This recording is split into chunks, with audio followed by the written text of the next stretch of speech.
Tester de nouvelles publicités Meta, ça devrait pas être optionnel dans ta stratégie. Cela dit, selon le budget que tu investis, ça pourrait être beaucoup plus simple que tu penses. On explore tout ça dans cette vidéo. Pendant longtemps, faire de la pub sur Meta, ça voulait dire choisir des audiences. Tu définissais qui allait voir tes pubs. Les femmes de 25 à 44 ans intéressées par le yoga, les propriétaires de chiens dans les grandes villes, les gens qui avaient visité ton site web dans les 30 derniers jours, etc. L'algorithme, lui, s'occupait de trouver ces personnes-là et de leur livrer tes pubs. Puis la logique était assez intuitive. Si tu cibles bien, tu rejoins les bonnes personnes et donc ces bonnes personnes-là vont acheter. Sauf que Meta a fondamentalement changé la mécanique en 2025 avec Andromeda, son nouveau système de diffusion publicitaire. Et ce changement-là mérite qu'on s'y attarde parce qu'il modifie directement la façon dont tu devrais penser ta stratégie créative. Andromeda fonctionne comme un moteur de récupération avancé. Plutôt que de partir de tes critères d'audience pour trouver des gens à qui montrer ta pub, il va analyser le contenu même de ta publicité, ses visuels, son texte, son ton, et les utiliser pour identifier qui dans sa base d'utilisatrices et d'utilisateurs est le plus susceptible de générer ton objectif. Le créatif est donc pas seulement le message qu'on envoie à une audience définie, c'est aussi devenu l'outil qui détermine quelle audience on veut atteindre. Concrètement, ça veut dire que si tu publies une vidéo qui parle à une jeune maman occupée avec un ton léger et des sous-titres, Andromeda va chercher dans sa base les profils de personnes qui correspondent vraiment à cette description-là. T'as pas eu à cocher une case mère de famille, 28-38 ans dans le gestionnaire de pub. L'algorithme Meta l'a inféré tout seul à partir du contenu que tu lui as donné. Et c'est là que ça devient vraiment intéressant pour le testing. Plus tu as de créatifs distincts dans ton compte, plus tu viens ouvrir des portes différentes. Si dans ta campagne, tu as 15 publicités différentes, chacune peut parler une sorte de langage différent et Andromeda va naturellement les diriger vers des segments différents, sans que tu aies à te battre avec des audiences, des lookalikes ou quoi que ce soit. Puis à l'inverse, si tu as 3 publicités qui se ressemblent trop, Andromeda va les diffuser aux mêmes personnes puis tu n'auras pas vraiment les résultats souhaités. Il y a une croyance répandue chez les propriétaires de boutiques en ligne. Quand une campagne performe, on y touche surtout pas. On veut surtout pas briser quelque chose qui fonctionne. Puis c'est compréhensible. Mais c'est aussi une des façons les plus sûres de voir ces résultats se dégrader avec le temps. La réalité, c'est que toute publicité finit par s'épuiser, que ce soit après 3 semaines ou des fois, si on est chanceux, après 3 ans. Ton audience se met à la voir de plus en plus en boucle, le taux de clic va diminuer, ton coût par achat va monter et Meta réduit progressivement sa diffusion parce qu'il génère moins d'engagement. C'est ce qu'on appelle la fatigue créative, puis elle touche toutes les publicités éventuellement. Donc, tester de nouvelles publicités régulièrement, c'est pas une stratégie qui est optionnelle, malheureusement. Si tu doubles ton budget sans ajouter de nouvelles publicités, tu vas essentiellement forcer tes 4 ou 5 pubs existantes à diffuser encore plus auprès de personnes qui ne les ont pas encore vues. Tes coûts pourraient grimper parce que tu vas atteindre plus rapidement les limites naturelles de ton audience et tes meilleures pubs vont s'épuiser plus vite. Pour scaler de façon profitable, tu as besoin d'un volume de créatifs plus important qui va permettre à l'algorithme de trouver des nouvelles personnes à rejoindre. Selon le rapport de Motion, le Creative Benchmark 2026, qui a analysé plus de 550 000 pubs Meta pour un total de 1,3 milliard de dollars en dépenses publicitaires, il y a juste 5 à 8% des pubs qui sont lancés qui deviennent des vrais winners. La moitié des pubs reçoivent pratiquement aucune diffusion significative. Donc, ce que ça veut dire concrètement, c'est que si tu lances 10 nouvelles pubs ce mois-ci, c'est statistiquement probable qu'il va en avoir une ou deux d'entre elles qui va surpasser ta moyenne actuelle et que les autres percent pas vraiment. Puis c'est normal, c'est pas un signe que ta stratégie créative est mauvaise, c'est juste comme ça que ça fonctionne sur Meta. La seule façon de trouver ces une ou deux pubs qui vont avoir un gros impact positif sur tes résultats, c'est de tester suffisamment de concepts différents pour qu'elles puissent émerger. Même si tu n'as pas l'ambition de scaler ton budget Meta et que tes résultats actuels sont satisfaisants, le renouvellement publicitaire va inévitablement devenir nécessaire. Parce que même tes meilleures pubs actuelles ont une durée de vie. Certaines vont tenir plusieurs mois, mais d'autres vont s'épuiser en quelques semaines, selon ton industrie, la saisonnalité, l'audience, etc. Si tu n'alimentes pas ton compte avec de nouvelles publicités constamment, tu vas te retrouver à devoir tout reconstruire dans l'urgence quand tes résultats vont chuter. C'est rarement une bonne idée. Bon, j'espère maintenant t'avoir convaincu de l'importance de tester de nouvelles pubs. Maintenant, on va voir ensemble comment s'y prendre. L'approche optimale dépend directement de ton budget publicitaire mensuel et de notre expérience, la ligne de démarcation se situe autour de 10 000 $ par mois. En dessous de 10 000 $ par mois, on te recommande de garder les choses le plus simples possible. Une campagne principale qui roule en continu et quand tu as des nouvelles publicités à tester, tu fais juste les ajouter directement à l'intérieur. Pas de campagne de tests séparés ni de structure complexe. Juste une campagne, un ensemble de publicités, puis un flux régulier de nouveaux créatifs qui vont venir entrer régulièrement. L'avantage de cette approche-là, c'est que tu concentres ton budget au même endroit. À moins de 10 000 par mois, fragmenter son budget entre plusieurs campagnes, ça va souvent nuire à la capacité de l'algorithme d'apprendre et d'optimiser. Meta a besoin d'un volume de données pour bien performer. Puis si tu te mets à diviser ton budget entre une campagne principale, une campagne de test, plein d'autres campagnes, ben tu risques que toutes ces campagnes-là souffrent du manque de données plutôt que juste une seule qui performe bien.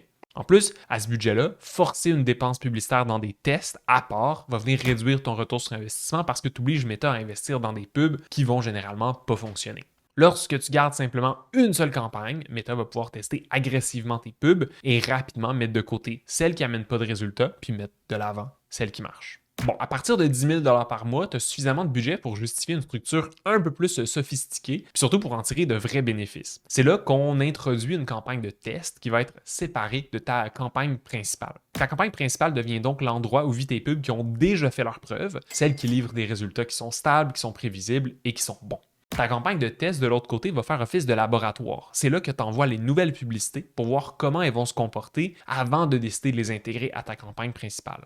Dans cette campagne de test, chaque nouveau concept, nouvel angle créatif va avoir son propre ensemble de publicités. Chaque batch de test va être constitué d'un groupe de pubs qui partagent le même angle de test. Donc, par exemple, le même concept, le même angle publicitaire, la même clientèle cible, etc.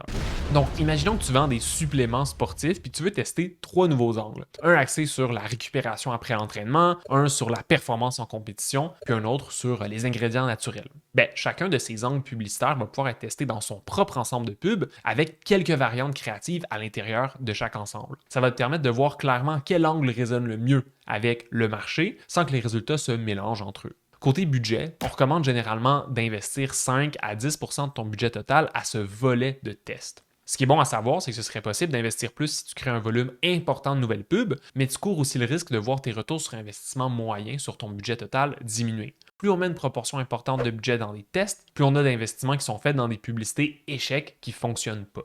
Ensuite, pour déterminer le budget à investir sur chacun de tes tests, on te recommande de te baser sur ton coût par résultat moyen actuel. Donc, voici notre méthode pour structurer tes tests. Au niveau du budget quotidien, pour un test, tu vas viser de 0,5 à 2 fois le coût d'achat moyen de ton compte. Pour la durée de ton test, tu veux laisser tourner ton test pour atteindre une dépense publicitaire de 2 à 3 fois ce coût d'achat moyen. Donc, par exemple, si ton coût par achat en moyenne, c'est de 50 ben ton test pourra avoir un budget de 25 à 100 par jour et on laisserait rouler jusqu'à temps qu'on investisse 100 à 200 Une fois ce budget investi, tu peux prendre ta décision quant au succès ou à l'échec du test. Si ta pub obtient de meilleurs résultats que ta moyenne, tu peux l'envoyer directement dans ta campagne principale. Si malheureusement ça n'a pas été le cas, tu peux arrêter le test et passer à un autre. Pour les comptes qui dépensent des sommes vraiment importantes, c'est parfois possible d'aller encore plus loin puis de mettre une seule publicité par ensemble de pubs. C'est une approche qui est plus granulaire, mais qui demande aussi un budget substantiel. De mon expérience, on va au moins vouloir investir un 60 000 et plus chaque mois pour que chaque ensemble de publicités reçoive suffisamment de diffusion, être statistiquement significatif, puis pouvoir tester beaucoup de pubs. La structure de ton compte, c'est une chose, mais combien de nouvelles pubs on devrait lancer puis à quel rythme? Premièrement, au strict minimum, minimum, ajoute au moins des nouvelles publicités une fois par mois, peu importe ton budget. C'est vraiment le plancher en dessous duquel on ne descend pas, parce que c'est très rare que la performance publicitaire va rester stable plus longtemps que 2, 3, 4 semaines. Mais idéalement, on veut vraiment tester plus que ça. En fait, le volume idéal va dépendre de ton niveau de dépense, puis les données du rapport Motion, que je t'ai mis en description d'ailleurs, illustrent bien à quel point les attentes vont varier selon la taille du compte. Donc, en plus d'indiquer le volume de nouvelles publicités testées chaque semaine par rapport au budget publicitaire mensuel, le tableau que je t'affiche révèle quelque chose d'important. Les comptes qui sont dans le top 25% des plus performants vont tester systématiquement entre 1,5 fois et 3 fois plus de pubs que la moyenne de leur tranche de budget. Pour un compte qui investit moins de 10 000 par mois, la moyenne de nouvelles pubs se trouve à 2,8 par semaine, mais les meilleurs comptes en lancent presque 5. Pour un compte entre 10 000 et 50 000 par mois, la moyenne des pubs, c'est 4,1 par semaine, mais le top 25% vont jusqu'à 8. Et on voit ici ainsi de suite. Là.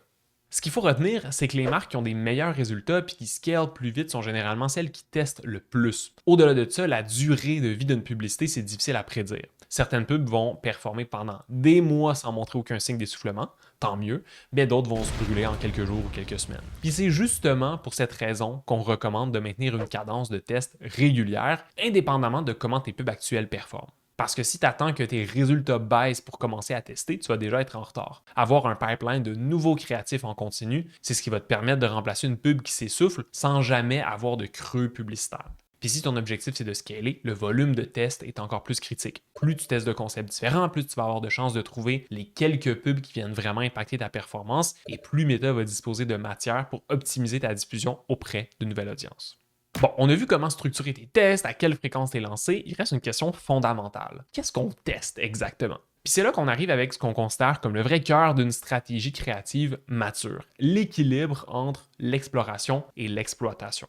L'exploration, c'est le côté aventurier de ta stratégie. Tu testes des concepts que tu n'as jamais essayés, des angles complètement différents, des nouveaux segments de clientèle ou des nouvelles offres. Tu ne sais pas d'avance si ça va fonctionner et c'est exactement ça le but. Par exemple, si tu vends des produits de soins pour la peau et que jusqu'ici toutes tes pubs parlaient de peau hydratée et lumineuse, une pub d'exploration, ça pourrait venir tester un angle complètement différent. Genre la confiance en soi, la routine du matin, un ingrédient spécifique ou une clientèle que tu n'as jamais ciblée directement avec tes pubs, par exemple. En gros, tu sais pas si ça va marcher, mais tu peux pas le découvrir sans essayer. Puis c'est dans cette étape-là que vont naître les vraies surprises.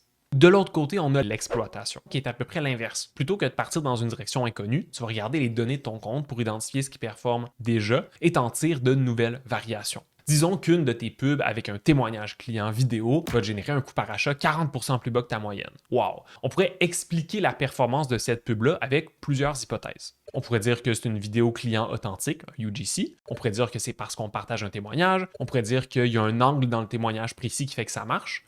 Pour exploiter cette pub-là, tu pourrais venir créer un témoignage similaire d'une autre cliente, le même témoignage, mais le mettre sur une image plutôt que sur une vidéo. Tu pourrais même tester la même vidéo, mais avec un montage peut-être différent, un peu plus poussé. Tu pourrais tester des nouveaux témoignages vidéo complètement différents, etc. Tu l'as compris, notre objectif ici, c'est simplement de prendre nos hypothèses de succès et les appliquer sur des nouvelles pubs pour voir qu'est-ce qui a fonctionné et comment je peux le répliquer. C'est une approche qui est beaucoup plus prévisible que l'exploration parce que tu pars de quelque chose que tu sais déjà qui fonctionne. Le risque est plus faible et les chances de trouver un nouveau winner dans cette direction sont très bonnes. Par contre, il faut absolument faire l'exploration et l'exploitation dans ta stratégie créative. Se contenter d'exploiter ce que tu as déjà, c'est condamner ton compte à un plafond parce que tu vas sûrement continuer de performer, mais tu ne vas jamais trouver de nouvel angle qui aurait pu peut-être doubler tes résultats. Puis avec le temps, même tes meilleurs concepts vont s'épuiser et tu n'auras rien pour les remplacer. De l'autre côté, te contenter d'explorer, c'est vraiment ignorer les signaux que ton compte t'envoie. Si tu passes ton temps à tester des nouvelles choses sans capitaliser sur ce qui marche déjà, tu rates vraiment l'occasion de consolider puis d'amplifier tes meilleurs résultats. En pratique, on recommande de trouver un équilibre entre les deux selon le niveau de maturité publicitaire de ton compte. Si tu débutes et que tu n'as pas encore beaucoup de données, ton budget de test va être naturellement dominé par de l'exploration. Tu dois trouver des éléments qui fonctionnent avant de pouvoir les exploiter. Puis à mesure que ton compte se développe et que les données s'accumulent, tu peux progressivement augmenter la part d'exploitation pour capitaliser sur ce que tu as appris. Tester une nouvelle publicité méta, c'est fondamentalement un jeu de volume et de régularité. La structure dépend de ton budget. Une campagne unique si tu es en dessous de 10 000 $ par mois et une campagne de test qu'on va venir dédier au test au-dessus de ça. Mais la fréquence de création de nouvelles publicités va dépendre beaucoup de tes ambitions. Le strict minimum, c'est une fois par mois, voire deux, mais les meilleurs comptes testent beaucoup plus que ça. Et la diversité de tes tests entre l'exploration et l'exploitation va venir déterminer si tu vas juste maintenir tes résultats ou vraiment les améliorer petit à petit. Avec Andromeda, chaque nouveau créatif que tu lances, c'est une nouvelle porte que tu ouvres et plus tu en ouvres, plus tu as de chances de trouver des chemins intéressants.